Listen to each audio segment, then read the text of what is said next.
അസ്സലാമലൈക്കും. നമുക്ക് മുട്ടപ്പാലട എങ്ങനെ ഉണ്ടാക്കണം നോക്കാം. അതിപ്പോൾ ഒരു വിരുന്നേര് വരികയാണെങ്കിൽ പെട്ടെന്ന് ഉണ്ടാക്കി കൊടുക്കാൻ പറ്റിയ ഒരു കാര്യമാണിത്. മൈദമാവ്, മുട്ട, അതിൽ സോഡാപ്പൊടി കലർത്തുക, ഉപ്പ് കലർത്തുക, ലേശ പഞ്ചസാര ഇടുക. എന്നിട്ട് നല്ല മിക്സിയിൽ അടിച്ചിട്ട് പാത്രത്തിൽ ഒഴിക്കുക. അതിന് ശേഷം നമുക്ക് ചട്ടി വെച്ച് ദോശ ഇടുക.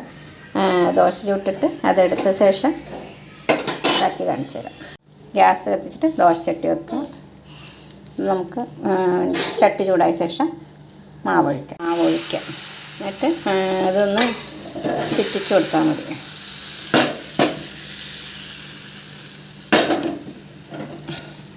മൂടി വെക്കാം. ദോശ വെന്തിട്ടുണ്ട്. നമുക്ക് ഇത് ഇങ്ങനെ എടുത്തിട്ട് തിരിച്ചിട്ടിട്ട് ഇങ്ങനെ ഇടണം, തിരിച്ചിടണം. അതായത് മേൽഭാഗം അടിയിലേക്കാക്കിയിട്ടിടണം. അതിന് ശേഷം അടുത്ത ദോശ വീഴ്ത്താം.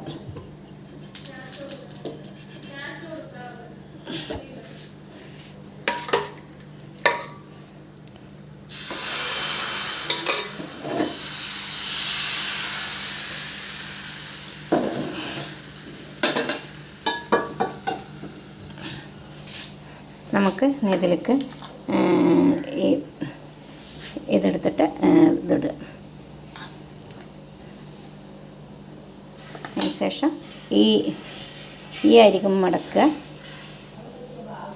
പിന്നെ ഈ അരികും മടക്കുക. അതിന് ശേഷം ഇങ്ങനെ മടക്കുക.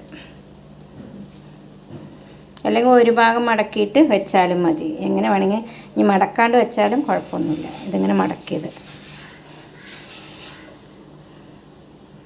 അടുത്തതെടുക്കാം.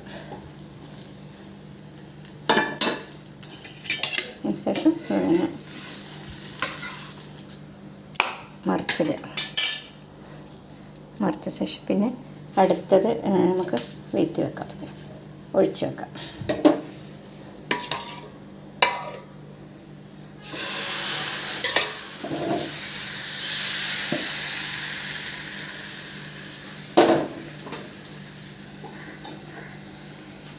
അതിനുശേഷം ഇതിലേക്ക്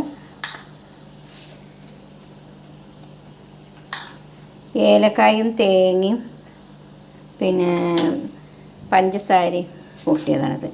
ഇതിപ്പോൾ ഇങ്ങനെ ആക്കിയിട്ട് നമുക്ക് ഒരു സൈഡ് മാത്രം മടക്കണേ. ഇങ്ങനെ ആക്കിയിട്ട് മടക്കാം കേട്ടോ.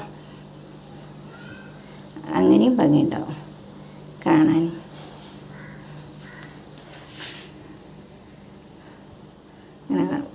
ഇത് ഒരു സൈഡ് ഇങ്ങനെ മടക്കുക, ഒരു സൈഡ് ഇങ്ങനെ, രണ്ട് സൈഡ് അങ്ങനെ വേണം. ഇനി രണ്ട് സൈഡ് മടക്കാണ്ട് വെക്കാം. ഇനി ഉണ്ടാക്കിയ ശേഷം കാണിച്ചു തരാം.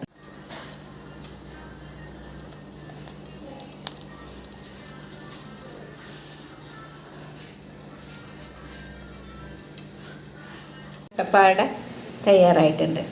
ഇത് പെട്ടെന്ന് വിരുന്നുകാരുടെ മുമ്പിലൊക്കെ വെക്കാൻ നല്ല ഭംഗിയുള്ളൊരു പലഹാരമാണ്. കഴിക്കാനും നല്ല സുഖമാണ്. ഒന്ന് ഉണ്ടാക്കി നോക്കിയിട്ട് ഫീഡ്ബാക്ക് അറിയിക്കുക. അപ്പോൾ നമുക്ക് സബ്സ്ക്രൈബ് ചെയ്യുക, സപ്പോർട്ട് ചെയ്യുക, അത് ഷെയർ ചെയ്യുക, ലൈക്ക് ചെയ്യുക. അസ്സലാമു അലൈക്കും.